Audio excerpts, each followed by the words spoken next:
Welcome, Cloud members. Thank you for joining us for this session of our weekly Zoom lecture series. We host these webinar videos weekly on timely and relevant topics that our practice thinks are central to your health and well-being. Be sure to take a look at our website on the Events tab, where there's a calendar listing the upcoming dates for these webinars with a list of topics and the providers who will be leading that webinar. The format of these webinars will be a 15 to 20-minute lecture segment followed by a 10 to 15-minute Q&A. And these videos will also be recorded and posted to our YouTube channel for future viewing. Today's topic is the continuous glucose monitor. Is this the most important health optimization tool of all? And this will be led by Dr. Tusek. And in this session today, we're actually going to have a Q&A, more conversational between Dr. Tusek and I. So I'll turn it over to him to get us started, and then we'll go through some questions. Over to you. Beautiful. Well, we wanted to talk about what I consider the most important sensor. So the answer to the question is yes, I think it is the most important sensor for our health, because understanding, unpacking, demystifying how our blood sugar operates in our body in response to our lives, in response to the different inputs of our lives, is central.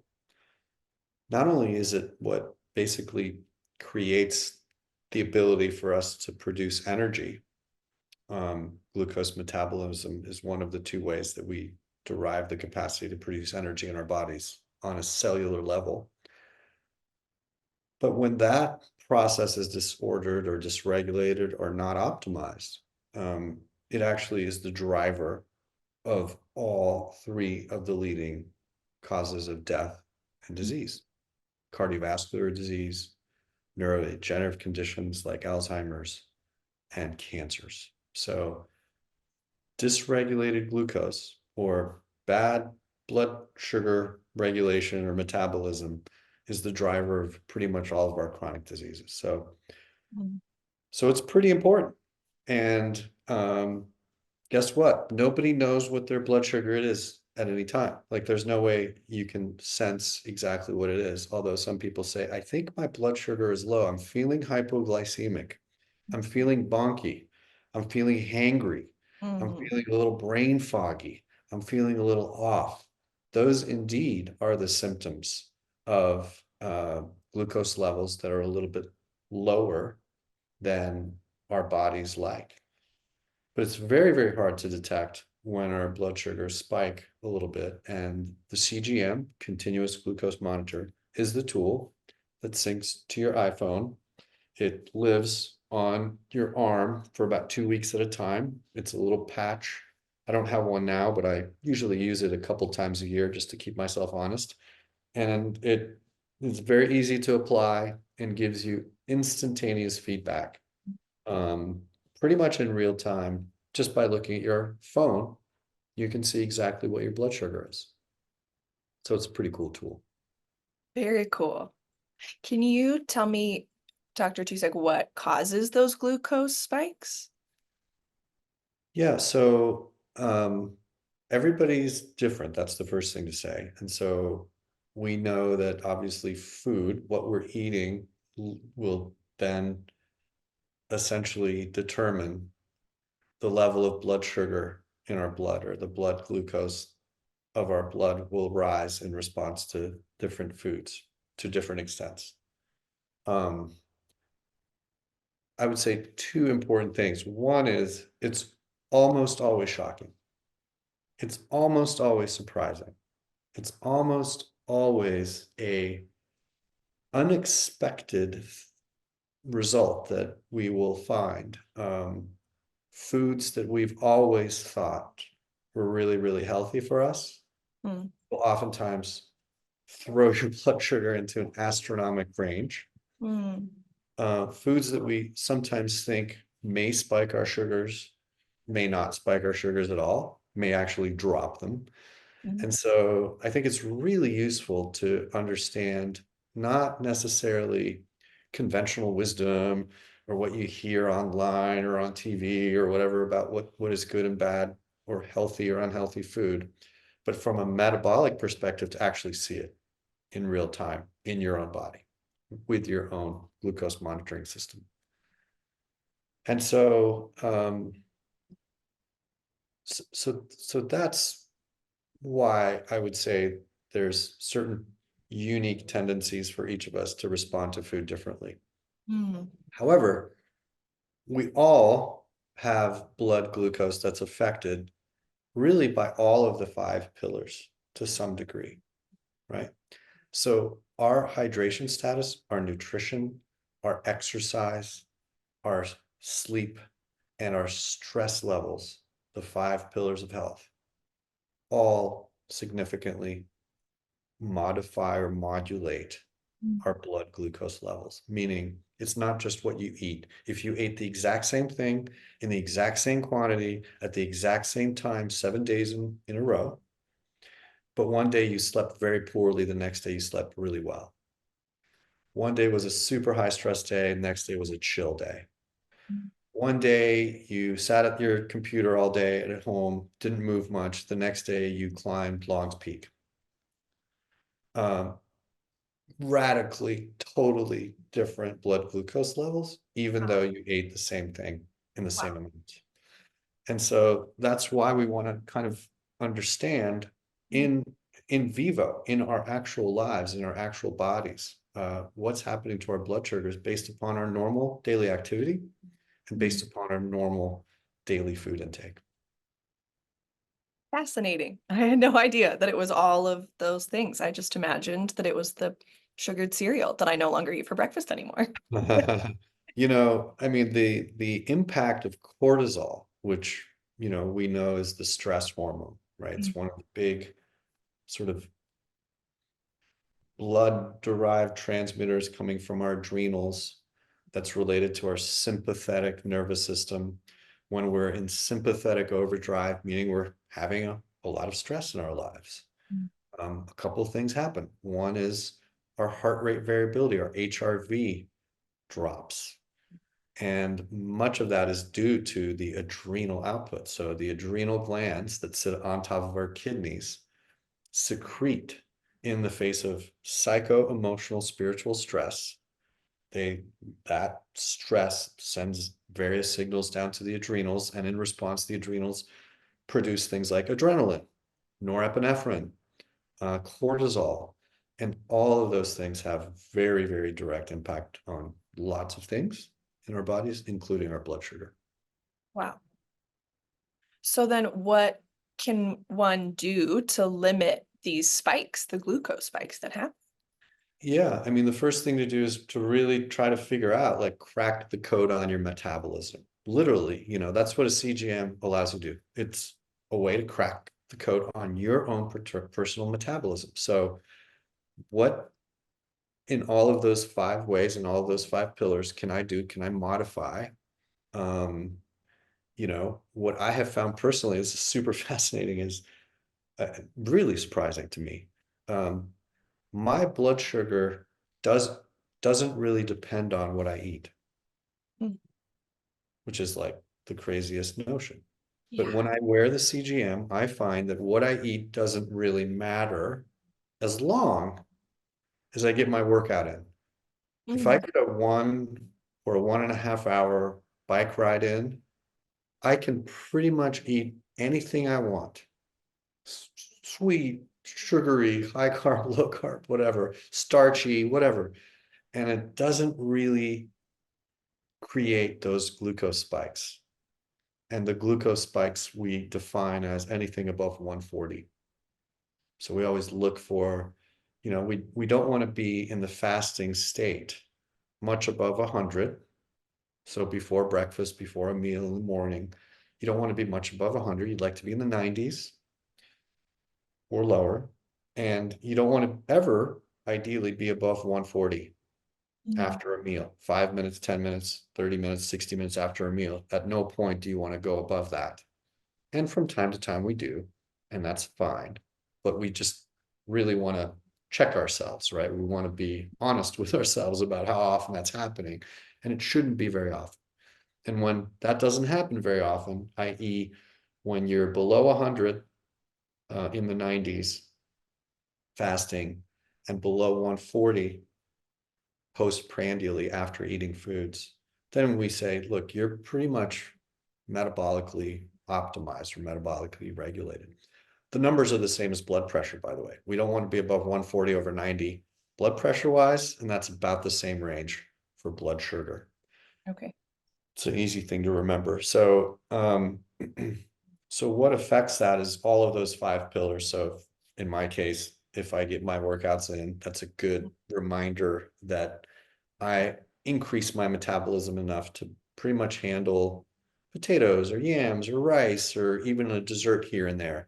If I miss my workout, I'm genetically predisposed to be pre-diabetic, Mm-hmm. and my blood sugars rise very, very quickly depending on those foods. Mm-hmm. So one way to regulate that is not miss my workouts. Another way to regulate it is to make sure that we get enough sleep. So on the nights that we're sleep deprived, or the following day, if we're sleep deprived, we tossed and turned and didn't get a good night's rest, or we had a short amount of time in bed. Those next days tend to be much higher in terms of our blood sugars than days after a good night's sleep. Same with the stress, as I mentioned. High stress days tend to really increase your blood sugar. So those are the fundamental levers or dials or knobs to use to manipulate, right, on a day-to-day basis or on a lifestyle level, our blood sugar levels.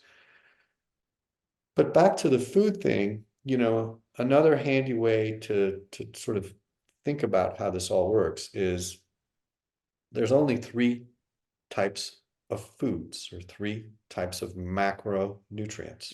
There's fats, proteins, and carbs. That's it. Carbs come in 2 varieties, very, very starchy, like bread, rice, pasta, and potatoes, and very, very sweet, like cookies, candy, ice cream, soda. Those are both categories of carbs.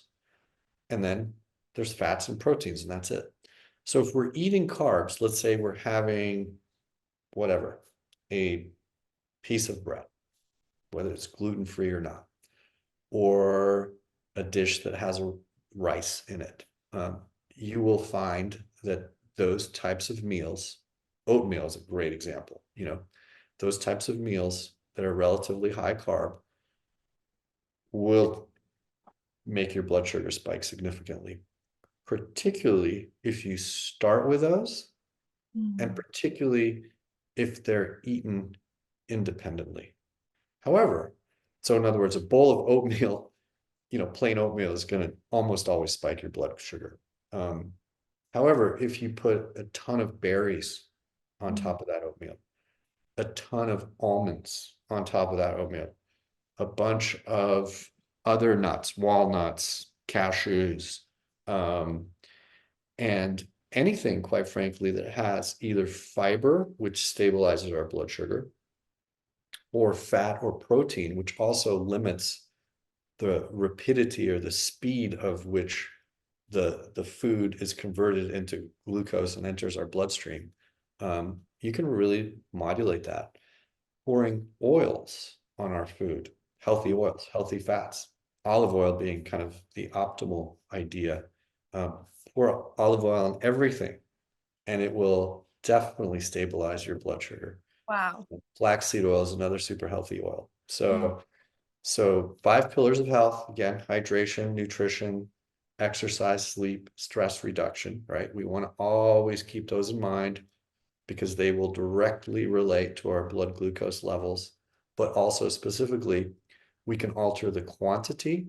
So if X amount of rice will spike me above 100, or sorry, above 140 after a meal, maybe I do half of that amount and that will spike it less. Or you can eat the same amount of rice and you pour one of those high protein or high fat foods, or mix it in or blend it in, or eat it at around the same time, and that will help a lot. Wow. So I have a question about intermittent fasting that comes up a lot for folks in relation to nutrition. So what does our blood sugar have to do with intermittent fasting, but also things like metabolic flexibility or metabolic adaptation? Yeah, no, it's a great question. So So I think understanding our glucose levels and our glucose patterns is really, really absolutely fundamental and central to our health.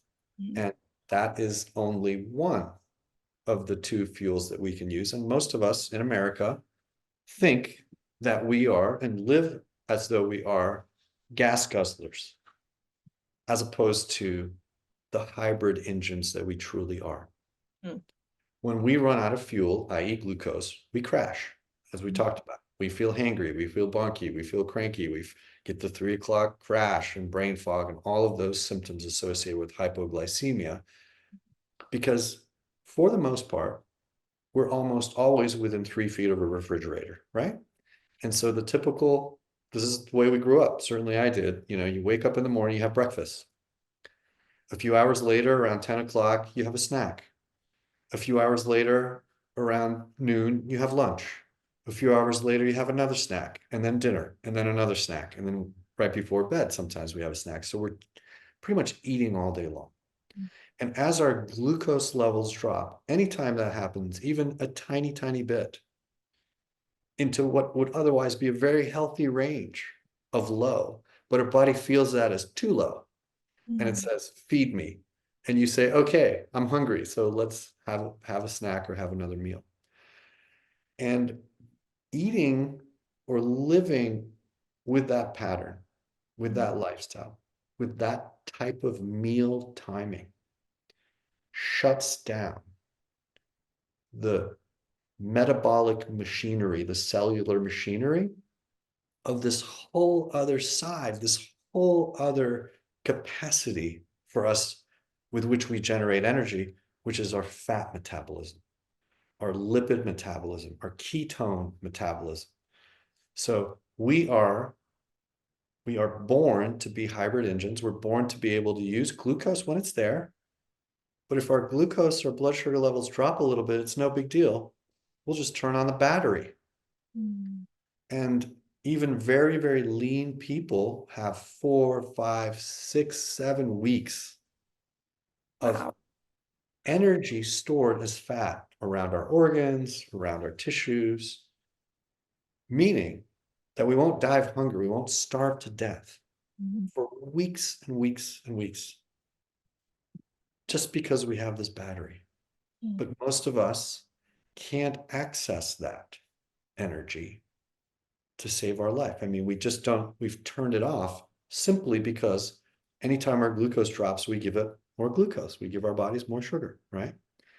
And so if we take a very, very morbidly obese person, and we just received information that currently on the planet, of the 7 billion humans of us that live on the planet, 1 in 8 is now obese globally. And so if you take a morbidly obese person, let's say 300, 400 pounds, the amount of energy stored in their bodies is not measured in weeks, it's measured in months. Months and months and months of stored energy. And so you say to this person, you say, oh my goodness, you must never be hungry. You have all of this excess energy stored in your tissues. And they look at you and they say, I'm starving all the time. I'm Wow. starving all the time. I can't stop eating. I Mhm. have a need, I have a craving to maintain my blood sugar because I have absolutely no capacity to basically, you think about it, it's like hooking the wire back to this battery in the back of the car Mhm. that defines the fact that you're a hybrid. It's like, no, I only have the gas tank. And when the gas is empty, I have to fill up the gas. So our goal, right, in all of this Yeah. is A, preventing all of the chronic diseases by limiting the blood spikes and the blood glucose sugars going up. Mhm. But we also want to reconnect the wires to the battery so that we can be what you just said, metabolically adapted or metabolically flexible, which simply means if sugar is there, great, I can burn it. And Mhm. we can never go, no matter how metabolically flexible or good, another way of saying that is, how good am I at burning my own fat for energy? we can never be good enough to not need any blood sugar. We always need a certain amount of blood sugar. But there are people who are metabolically adapted that can very, very easily feel perfectly fine, perfectly coherent, perfectly energetic at a very, very low blood sugar, let's say 60 or 50 or even below that. Whereas most of us would feel really, really bonky at that level. Again, unless we're metabolically adapted.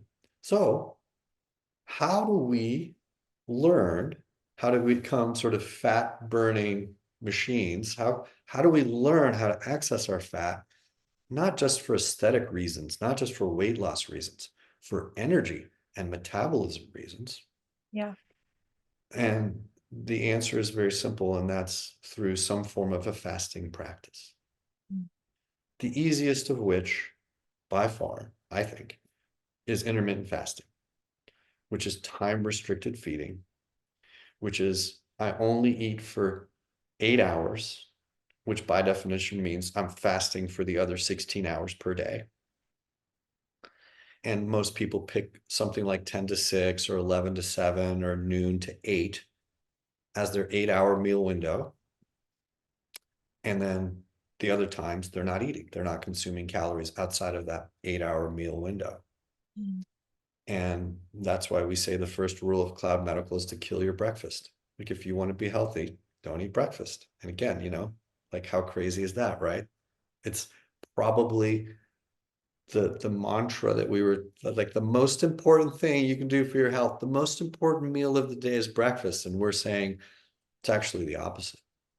Now, I have no axe to grind against breakfast in particular. I think it's perfectly fine to kill your dinner.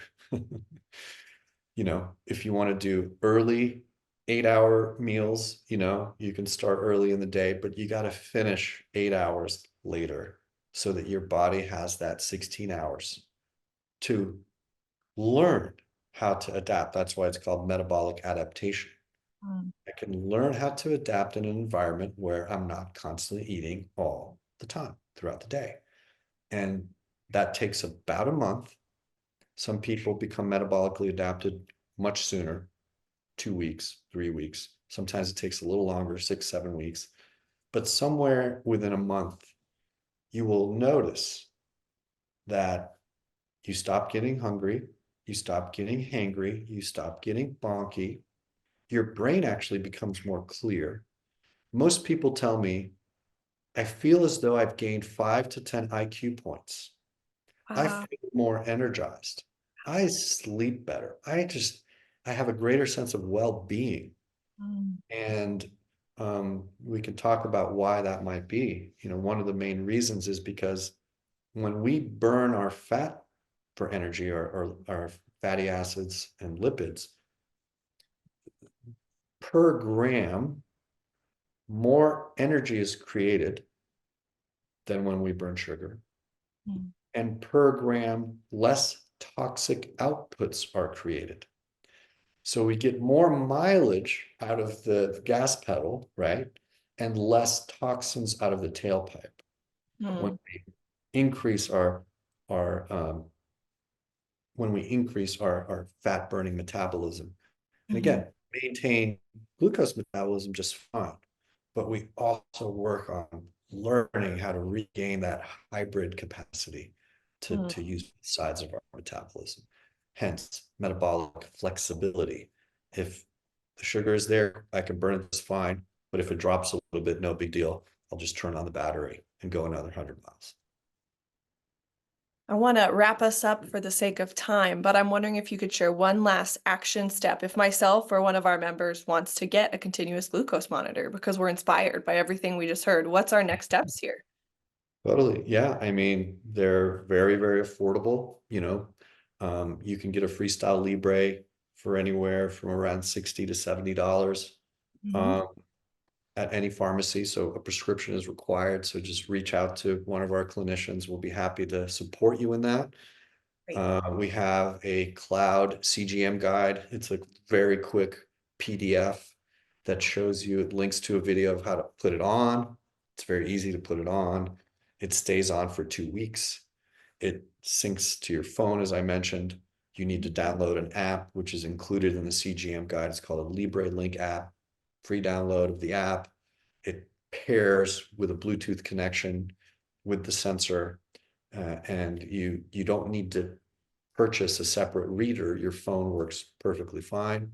And in about 12 to 13 days, you'll get a signal that says your CGM is about to expire, and you can either put a new one on, or you can learn from that 2 weeks that you've had it on, make some changes, make some tweaks in your lifestyle and your diet and the way you're, dealing with all of this metabolic adaptation. And then maybe 3 or 4 months later, repeat it and see how far you've come. So super easy, very affordable. I think everybody should do it. I think elderly people should know what their glucose levels is.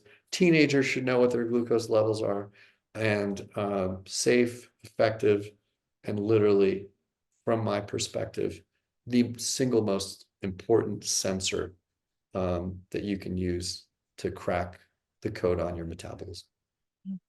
Incredible. Thank you so much. Thanks everyone for listening and watching, and we're excited to share more with you in the future. Thanks so much, Lauren. Talk soon.